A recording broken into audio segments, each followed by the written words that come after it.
അവരുടെ നിഷേധം കാരണമാണ് അവർ നരകത്തിലേക്ക് കടക്കുന്നത് എന്ന് പറഞ്ഞപ്പോ അള്ളാഹുവിന്റെ റസൂലിനോട് ചോദിച്ചു, യക്ഫുർന ബില്ലാഹ്, അള്ളാഹുവിനെ നിഷേധിക്കുന്ന ആളുകളാണോ നബിയേ? നമ്മുടെ പെണ്ണുങ്ങളാണല്ലോ വേദന ഫസ്റ്റ് വരുന്നത്.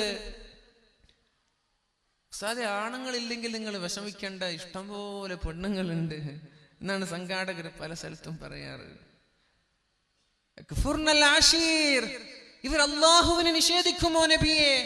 അല്ലല്ല, ഇവർ അള്ളാഹുവിനെ നിഷേധിച്ചിട്ടില്ല. ഇവരെ നിഷേധിച്ചത് ആരെയാണ്? ഇവരുടെ ഭർത്താവിനെയാണ്. ഭർത്താവ് പറഞ്ഞത് കേൾക്കൂല, ഭർത്താവിനോട് ധിക്കാരം കാണിക്കുക, ഭർത്താവിനോട് എതിര് പ്രവർത്തിക്കുക, ഭർത്താവ് പറഞ്ഞത് ചെയ്യാതിരിക്കടി ഒരു ചായ വെക്കെന്ന് പറയും, എനിക്ക് പറ്റൂല, നിങ്ങൾ വേണമെങ്കിൽ വെച്ചോ എന്ന് പറയാ. എന്റെ വസ്ത്രം അയൺ ചെയ്യണമെന്ന് പറയുമ്പേ എനിക്ക് പറ്റൂല, എനിക്ക് മക്കൾ നോക്കാനുണ്ട്, എനിക്ക് അടിച്ചു വാരാനുണ്ട്, എന്റെ പണി തന്നെ തീരുന്നില്ല, പിന്നെയല്ലേ നിങ്ങളുടെ ഒരു വസ്ത്രം പോയി പണി നോക്കെന്ന് പറയാ. ഇതൊക്കെ പറയുന്നില്ലേ മോഡേൺ പെണ്ണുങ്ങളൊക്കെ അല്ലേ? പണ്ട് കാലങ്ങളിലൊക്കെ ഒരു പെണ്ണിനെ കല്യാണം കഴിച്ചു കൊടുക്കുമ്പോ മാതാപിതാക്കൾ ഒരുപാട് ഉപദേശം നൽകുമായിരുന്നു. മുത്തശ്ശിമാർ, ഉമ്മൂമ്മമാർ, വല്യമ്മമാർ ഒരുപാട് ഉപദേശങ്ങൾ നൽകും. ഭർത്താവിന്റെ വീട്ടിലൊക്കെ എന്തൊക്കെ ചെയ്യണം, എന്തൊക്കെ സഹിക്കണമെന്നൊക്കെ. പക്ഷെ ഇന്ന് ഉമ്മമാര് നൽകുന്ന ഉപദേശം എന്താണ്? ഭർത്താവിന്റെ ഉമ്മ ഒന്ന് ദേഷ്യപ്പെട്ട, നീ ഇറങ്ങി വന്നോ, എനിക്ക് ഫോൺ ചെയ്താൽ മതി, ഞാൻ വന്നോളാം. പിന്നെ ഡിവേഴ്സായി, പിന്നെ തൊലാക്കായി. ആരും പരസ്പരം അടുപ്പിക്കാൻ ശ്രമിക്കുന്നില്ല. എല്ലാവരും ശ്രമിക്കുന്നത് പരസ്പരം അകറ്റാനാണ്. ചെറിയ ചെറിയ പിറ്റി കേസിന്റെ പേരിലൊക്കെ തൊലാക്ക് നടക്കുക. വാട്സപ്പിൽ ഒരു മെസ്സേജ് അയച്ചു, ഭാര്യ വായിച്ചു, റീപ്ലൈ ചെയ്തില്ല, അതിന്റെ പേരിൽ ഡിവേഴ്സ് നടക്കുക. ഇതൊക്കെ നടന്നിട്ടില്ല നമ്മുടെ കേരളത്തിൽ? ചെറിയ ചെറിയ ചെറിയ ചെറിയ കാര്യങ്ങളിലൊക്കെ ഡിവേഴ്സും വിവാഹമോചനങ്ങളും നടക്കുക. എന്നിട്ട് നമ്മൾ ആരെയാണ് മാതൃകയാക്കുന്നത്? മാതൃകാ വനിതയായി ഒരു അവാർഡ് കൊടുത്തത് വായിക്കാൻ സാധിച്ചു. ആർക്കാണ്? മാതൃകാ വനിത എന്ന പേരിൽ ഒരു പെണ്ണിന്, ഒരു സിനിമാ നടിക്ക് അവാർഡ് കൊടുത്തു. അപ്പൊ ഈ പെണ്ണിനെ കണ്ടിട്ട് നമ്മുടെ മക്കളൊക്കെ മാതൃകയാക്കണം എന്നാണ് അതിന്റെ അർത്ഥം. ആരാണ് ആ പെണ്ണ്? സ്വന്തം ഭർത്താവിനെ വേണ്ട എന്ന് പറഞ്ഞ് കോടതിയുടെ മുമ്പിൽ വിവാഹമോചനം ആവശ്യപ്പെട്ട് ഭർത്താവില്ലാതെ സിനിമയുടെ രംഗത്തേക്ക് വന്നതിന് 13 വർഷക്കാലം സിനിമയിൽ നിന്ന് അകന്നു നിന്ന് വീണ്ടും സിനിമയിലേക്ക് കടന്നു വന്നത് കാരണം ഈ പെണ്ണിന് മാതൃകാ വനിത എന്ന അവാർഡ് കൊടുക്കുക. നമ്മുടെ മക്കൾ ഇത് കാണുന്നു. എന്നിട്ട് എന്താണ് മാതൃകയാവാനുള്ള കാരണം? ഭർത്താവിനെ ഒഴിവാക്കി എന്നുള്ളത് തന്നെ. ആരാണ്? മഞ്ജു വാര്യർ അല്ലേ? ഭർത്താവിനെയും മകളെയും വലിച്ചെറിഞ്ഞ് സിനിമയുടെ ലോകത്തേക്ക് കടന്നു വന്നതിന് മാതൃക യോഗ്യയായ വനിത എന്ന അവാർഡ് കൊടുക്കുക. എന്നിട്ട് നമ്മുടെ മക്കൾ അത് ഫോളോ ചെയ്യുക. എന്നിട്ട് നമ്മുടെ മക്കൾ സിനിമയും സീരിയലും കണ്ട് ഒളിച്ചോടുക. ഈ ഒളിച്ചോട്ടങ്ങളൊക്കെ നടക്കുന്നത് നിങ്ങൾ വിചാരിച്ചിരിക്കും ഇതൊക്കെ പ്രണയത്തിന്റെ ഡെപ്തിലെത്തിയത് കൊണ്ടായിരിക്കുമെന്നല്ലേ? സ്നേഹം അതിന്റെ ആഴത്തിലെത്തിയത് കൊണ്ടായിരിക്കും ഈ കല്യാണ ദിവസങ്ങളിലൊക്കെ ഒളിച്ചോട്ടം നടക്കുന്നത് എന്ന് നിങ്ങൾ കരുതിയിട്ടുണ്ടാകും. നോ, അങ്ങനെയല്ല. പല ഒളിച്ചോട്ടങ്ങളും നടക്കുന്നത് ബ്ലാക്ക് മെയിലിങ്ങിലൂടെയാണ്. രാത്രി ഇങ്ങനെ സംസാരിക്കുന്നു, മഗ്രിബ് മുതൽ സുബഹി വരെ. ഈ ഓഡിയോ കാമുകൻ അവിടെ റെക്കോർഡ് ചെയ്തു വെക്കുന്നു. എന്നിട്ടോ കാമുകിയോട് പറയുന്നു, ഇതാ നീ സംസാരിച്ചത് ഇവിടെ റെക്കോർഡാണ്, ഇവിടെ സേവ് ആണ്. ഞാൻ പറഞ്ഞ സ്ഥലത്തേക്ക് വന്നില്ലെങ്കിൽ, ഞാൻ പറഞ്ഞത് കേട്ടില്ലെങ്കിൽ, നീ എന്നോട് സംസാരിച്ച ആ ഓഡിയോകൾ ഞാൻ ഇതാ ലീക്ക് ചെയ്യാൻ പോവാൻ, വാട്സപ്പിലൂടെ അയക്കാൻ പോവാൻ, ഞാൻ ഫേസ്ബുക്കിലൂടെ അപ്ലോഡ് ചെയ്യാൻ പോവാൻ, ഞാൻ പറഞ്ഞത് അനുസരിച്ച് കൊള്ളണം എന്ന് പറയുമ്പോഴേക്കും പെണ്ണ് ചിന്തിക്കുന്നത്, സുബ്ഹാനല്ലാഹ്, ഇനി ഞാൻ എന്താ ചെയ്യാ? ഞാൻ എന്തൊക്കെയോ സംസാരിച്ചിട്ടുണ്ട് രാത്രി. ഇതെന്റെ ഉപ്പ കേട്ടാൽ, ഇതെന്റെ ഉമ്മ കേട്ടാൽ, ഇതെന്റെ കുടുംബങ്ങൾ കേട്ടാൽ, ഇനി അത് ലീക്കാവാതിരിക്കാൻ ഒരൊറ്റൊരു മാർഗമേ ഉള്ളൂ, എന്റെ ശരീരം കാമുകന് കാഴ്ചവെക്കുക. എന്നിട്ട് ശരീരം കാമുകന് കാഴ്ചവെച്ചു. എന്നിട്ടോ നീ ആ ഓഡിയോ ഡിലീറ്റ് ചെയ്യണം. ഓക്കെ, ഞാൻ ഡിലീറ്റ് ചെയ്യാം. പക്ഷേ ഓഡിയോയെക്കാളും വലുത് ഇവിടെ ഷൂട്ട് ചെയ്ത് കഴിഞ്ഞു. അത് ഇവള് മനസ്സിലാക്കുന്നില്ല. ഓഡിയോ ഡിലീറ്റ് ചെയ്യാൻ വേണ്ടി പോയതാണ്. പക്ഷേ ഇവരുടെ കാമകേളികൾ, ഇവരുടെ ടച്ചിങ്ങും ഇവരുടെ പ്രവർത്തനങ്ങളും വീഡിയോയിലൂടെ ഷൂട്ട് ചെയ്തു. പിന്നെ വീഡിയോ വെച്ചിട്ടാണ് കളികൾ നടക്കുന്നത്. കല്യാണത്തിന്റെ തലേന്ന്, കല്യാണ ദിവസത്തിൽ വരാനിരിക്കും ഒരു പെണ്ണിന് ഒളിച്ചോടാൻ പറ്റണം. എന്ത് ധൈര്യമായിരിക്കും അതൊക്കെ!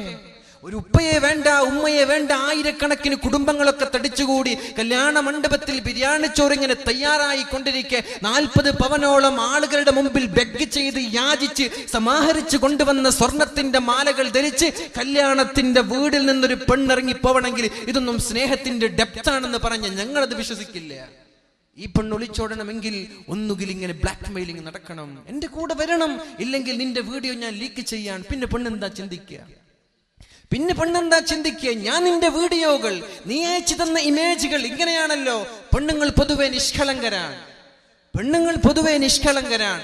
ഇവരൊരു കാമുകന്റെ ഒരു പഞ്ചാരവാക്ക് കേൾക്കുമ്പോഴേക്കും അങ്ങോട്ട് കീഴ്പ്പെട്ട് കഴിഞ്ഞു. പിന്നെ ഫോട്ടോ വേണമെന്ന് പറയുമ്പോൾ എല്ലാ ഫോട്ടോ പറഞ്ഞയച്ചു, എല്ലാ മെസ്സേജ് അയച്ചു കഴിഞ്ഞു. എന്നിട്ട് ഇത് വെച്ചിങ്ങനെ ബ്ലാക്ക് മെയിൽ ചെയ്യാണ്. പെണ്ണ് ചിന്തിക്കുന്നു, ഞാൻ ഇവന്റെ കൂടെ പോയില്ലെങ്കിൽ എൻ്റെ ഈ ഇമേജുകൾ, എൻ്റെ ഈ വേണ്ടാത്ത വീഡിയോകൾ ഇവൻ നാടുനീളെ പ്രചരിപ്പിക്കുമല്ലോ, അതെനിക്ക് സഹിക്കാൻ പറ്റൂല. അതുകൊണ്ട് ഇവന്റെ കൂടെ പോവലാണ് നല്ലത്. ഉമ്മ ഇല്ലെങ്കിലും കുഴപ്പമില്ല, ഉപ്പ ഇല്ലെങ്കിലും കുഴപ്പമില്ല, എന്റെ നൈക്കഡ് ഇമേജുകളോ വീഡിയോകളോ നാട്ടുകാരറിയാൻ പാടില്ല എന്ന് പറഞ്ഞിറങ്ങി പോവന്നെ. ഇതാണ് പല പ്രണയങ്ങളിലും നടക്കുന്നത്, ഇതാണ് പല ഒളിച്ചോട്ടങ്ങളിലും നടക്കുന്നത്. അല്ലാതെ ഒരു പെണ്ണിന് 18 വർഷക്കാലം പോറ്റി വളർത്തിയ ഉമ്മ എങ്ങനെ ഒഴിവാക്കാൻ പറ്റും? കോടതിയിൽ വെച്ച് ഉമ്മാൻ എനിക്കറിയില്ല എന്ന് പറയാൻ എങ്ങനെയാണ് ആ പെണ്ണിന് പറ്റുക? ഇതൊക്കെ സംഭവം ഇതാണ്. പക്ഷെ ഞാൻ പറയാൻ, എന്റെ ശബ്ദം ശപിക്കുന്ന പെണ്ണുങ്ങളോ സഹോദരികളോ ചെറുപ്പക്കാരികളോ ഇങ്ങനെ ഒരു ബ്ലാക്ക് മെയിലിംഗിന് അടിമപ്പെടുന്നുവെങ്കിൽ നിങ്ങൾ ഒളിച്ചോടുകയല്ല വേണ്ടത്.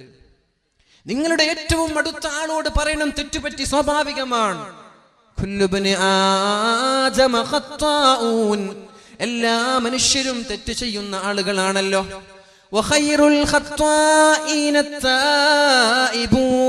തെറ്റ് ചെയ്യുന്നവരിൽ ഏറ്റവും നല്ലവൻ അല്ലാഹുവിലേക്ക് തൗബ ചെയ്ത് മടങ്ങുന്ന ആളുകളാണെന്ന് പരിശുദ്ധ റസൂലുള്ളാഹി സ്വല്ലല്ലാഹു അലൈഹി വസല്ലം.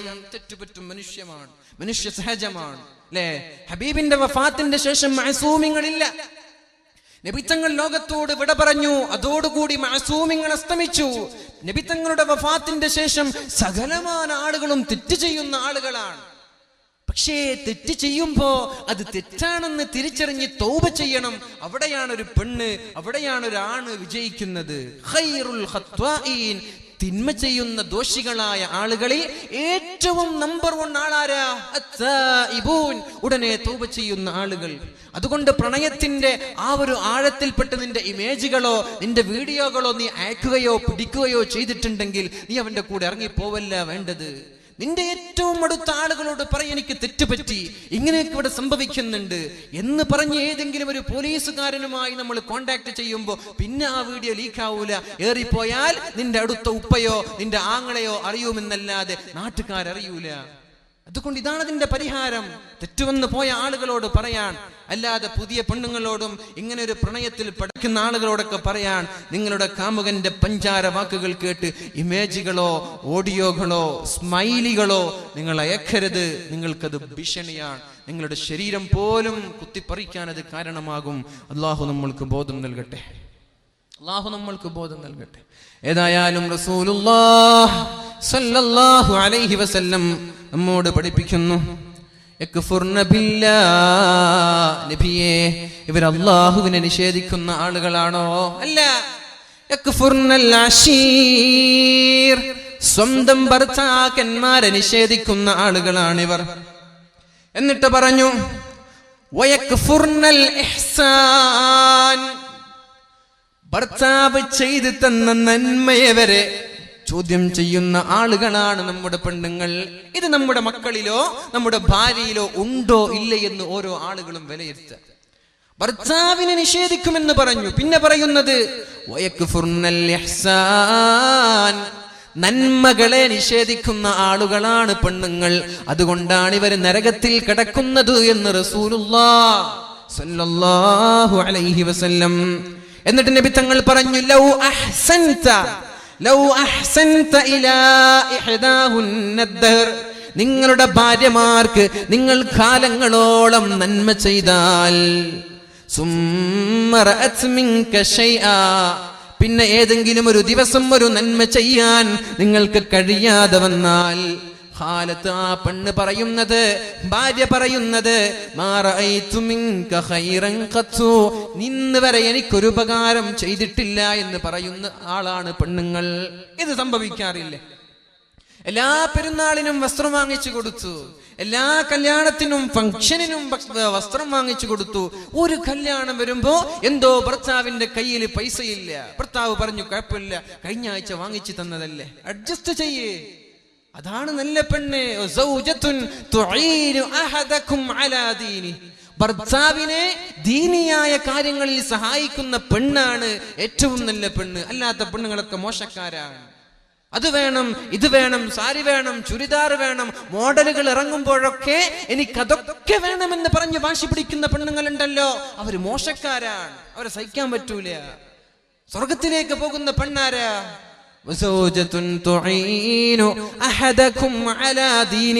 ദീനിയായ കാര്യങ്ങളിൽ ഭർത്താവിനെ സഹായിക്കുന്ന പെണ്ണാണോ, ആ പെണ്ണെ നിനക്കേ സ്വർഗത്തിൽ പോകാൻ പറ്റൂ.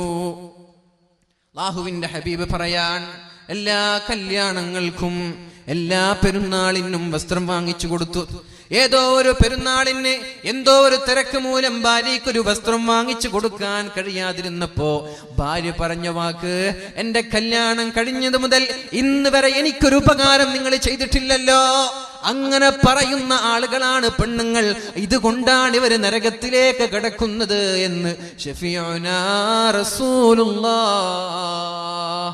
പെണ്ണുങ്ങൾ ആലോചിക്കുക, എന്നിലുണ്ടോ എന്ന്. ഞാനിങ്ങനെ പറയാറുണ്ടോ അല്ലേ? എല്ലാം ചെയ്തു കൊടുത്തു, എല്ലാ സഹായങ്ങളും ചെയ്തു. എപ്പോഴെങ്കിലും ഒന്ന് ചെയ്യാൻ പറ്റാതിരിക്കുമ്പോൾ നിങ്ങളെ കൊണ്ടൊരു ഗുണമില്ല, നിങ്ങളെ കൊണ്ടൊരു നേട്ടമില്ല, നിങ്ങൾ എനിക്കൊരു കാര്യവും ചെയ്തു തന്നിട്ടില്ല എന്ന് പറയുന്ന പെണ്ണുങ്ങൾ നമ്മുടെ നാട്ടിൽ വർദ്ധിക്കുകയാണ്.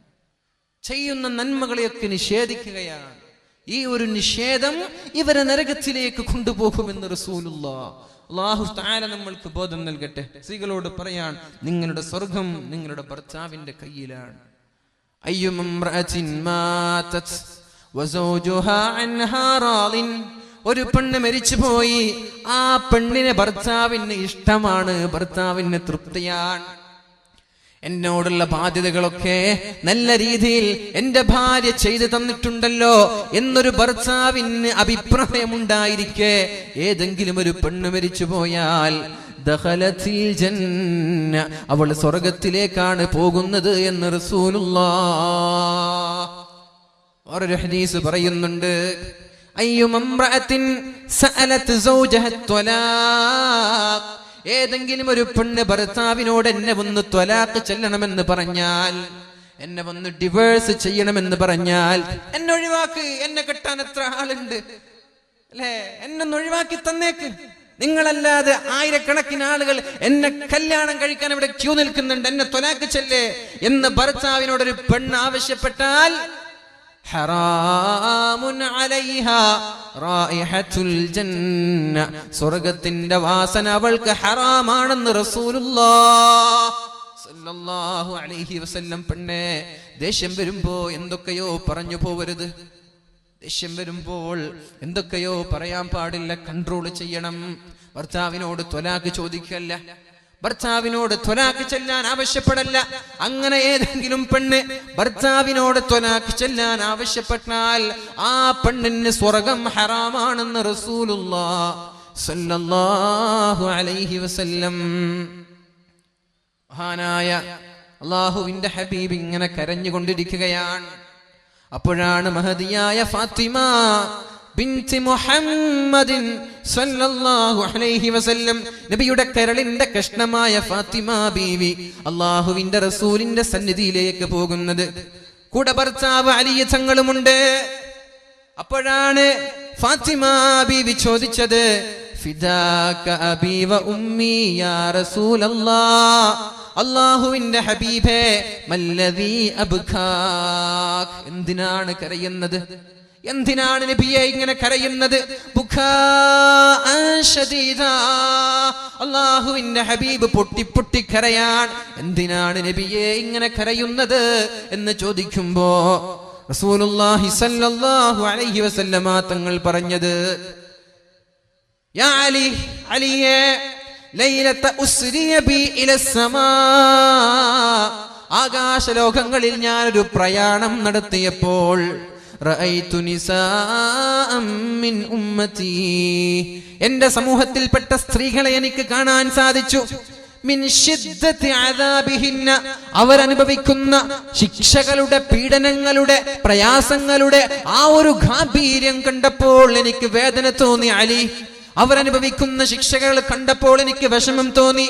എന്റെ ഉമ്മത്തിൽപ്പെട്ടവരാണല്ലോ, 4 കാര്യം ചെയ്താൽ സ്വർഗത്തിൽ കിടക്കാമെന്ന് പറഞ്ഞവരാണല്ലോ, എന്നിട്ടും ഇവര് നരകത്തിൽ കിടക്കുന്നത് കണ്ടപ്പോ എനിക്ക് സഹിക്കാൻ പറ്റുന്നില്ല അലിയേ, അതുകൊണ്ടാണ് ഞാൻ കരയുന്നത് എന്ന് റസൂലുള്ളാഹ്. നബി ഒന്ന് പറഞ്ഞു തരുമോ എന്താണ് എന്റെ സമൂഹം ചെയ്യുന്നത്? നബി തങ്ങൾ പറയാൻ തുടങ്ങി, റഅയ്തു ഇംറഅതൻ മുഅല്ലഖതൻ ബിശഅരിഹാ യുഗ്ലാ ദിമാഉ റഅസിഹാ. അല്ലാഹുവിന്റെ ഹബീബ് സ്വല്ലല്ലാഹു അലൈഹി വസല്ലം വിശദീകരിക്കാൻ തുടങ്ങി അവിടെ കണ്ട രംഗങ്ങൾ.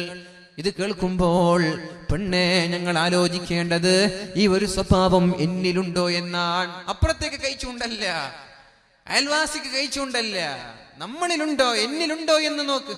എന്നിലുണ്ടെങ്കിൽ നമ്മളത് മാറ്റണം, രക്ഷയില്ല.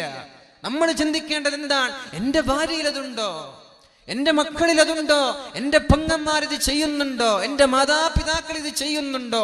ഉണ്ടെങ്കിൽ മാറ്റിയേ പറ്റൂ, രക്ഷപ്പെടാനുള്ള വഴിയാണിത്. നമ്മളൊക്കെ നാളെ സ്വർഗത്തിലേക്ക് പോകണമെന്ന് ആഗ്രഹിക്കുന്ന ആളുകളല്ലേ അല്ലേ? സ്വർഗത്തിലേക്ക് കയറണ്ടേ? നരകത്തിലേക്ക് കടക്കാതെ, ഒരു നിമിഷം പോലും നരകത്തിന്റെ ശിക്ഷ അനുഭവിക്കാതെ സ്വർഗത്തിലേക്ക് പോകാൻ അല്ലാഹു തൗഫീഖ് ചെയ്യട്ടെ. റഅയ്തു ഇംറഅതൻ മുഅല്ലഖതൻ ബിശഅരിഹാ, അവളുടെ മുടിയെ അല്ലാഹു പിടിച്ചു വെച്ച് കെട്ടിയിട്ടുണ്ട്. യുഗ്ലാ ദിമാഉ റഅസിഹാ, നരകത്തിൽ കിടന്നവരുടെ തലച്ചോർ ഇങ്ങനെ തിളച്ചു മറിയുന്നുണ്ട്. നരകത്തിലാണ് ഈ പെണ്ണുള്ളത്. ഈ പെണ്ണിങ്ങനെ നരകത്തിൽ കിടന്നിങ്ങനെ പിടക്കുന്നുണ്ട്. ഇവളുടെ മുടിയെ അല്ലാഹു നരകത്തിൽ പിടിച്ചു വെച്ച് കെട്ടിയിട്ടിട്ടുണ്ട്. അവളുടെ തല ഇങ്ങനെ പാല് തിളക്കുന്നത് പോലെ അവളുടെ തലയിൽ നിന്ന് തലച്ചോറിങ്ങനെ തിളച്ചു മറിയുന്നുണ്ട്. ഇതൊക്കെ കാണുമ്പോൾ അലിയെ എങ്ങനെയാണ് ഒരാൾ കരയാതിരിക്കുന്നത്? എങ്ങനെയാണ് ഒരാൾക്ക് സഹിക്കാൻ പറ്റുക?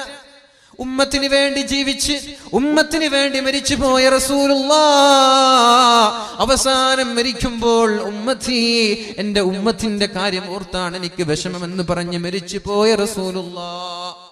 സിറാത്ത് പാലത്തിൽ നമ്മൾ ഇങ്ങനെ കിടക്കുമ്പോ ഓരോ ആളുകൾ ഇങ്ങനെ തെറ്റിന്റെ കാഠിന്യം അനുസരിച്ച് നരകത്തിലേക്ക് കടന്നു വീഴുമ്പോൾ സിറാത്ത് പാലത്തിന്റെ മറുതലയ്ക്ക് നിന്നുകൊണ്ട് അല്ലാഹുമ്മ സല്ലിം, അല്ലാഹുമ്മ സല്ലിം, അല്ലാഹുവേ എന്റെ സമൂഹത്തെ നീ രക്ഷപ്പെടുത്തണമെന്ന് ദുആ ചെയ്യുന്ന നബി. ഈ നബിക്ക് ഇത് സഹിക്കാൻ പറ്റോ? ഈ നബിക്ക് ഇതൊക്കെ കാണുമ്പോൾ എങ്ങനെ സഹിക്കാനാ പറ്റുക? അതുകൊണ്ടാണ് നബി തങ്ങൾ കരയുന്നത്. നബി തങ്ങൾ പറഞ്ഞു, ഒന്നാമത്തെ പെണ്ണ് തലയുടെ മുടി ഇങ്ങനെ ബന്ധിക്കുകയും തലയിൽ നിന്ന് തലച്ചോറിങ്ങനെ തിളച്ചു മറയുന്നുണ്ട്. അപ്പോഴാണ് ഫാത്തിമ ബീവി പറഞ്ഞത്, നബിയേ ഈ പെണ്ണാരാണ്? എന്ത് തെറ്റാണ് ഈ പെണ്ണ് ചെയ്തത്? ഈ പെണ്ണിന്റെ പാപം എന്താണ്? ഈ പെണ്ണിന്റെ കുറ്റം എന്താണ്?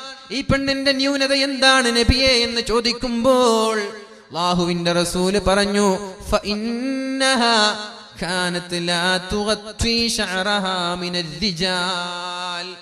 അന്യ പുരുഷന്മാരെ കാണുമ്പോ തലമറക്കാത്ത പെണ്ണാണവൾ. ഉസ്താദുമാരെ കാണുമ്പോ മാത്രം തലയിൽ തട്ടമിട്ടിട്ട് കാര്യമില്ല. അങ്ങനെ ചിന്തിച്ചിട്ടുണ്ട് ചില ആളുകൾ. ഉസ്താദുമാരെ കാണുമ്പോ പടച്ചോൻ എന്തൊരു ഈമാൻ. നടന്മാരോ സെലിബ്രിറ്റികളോ വരുമ്പോ പിന്നെ ഈമാനൊക്കെ വലിച്ചെറിഞ്ഞു, പിന്നെ സെൽഫി എടുക്കുക, പിന്നെ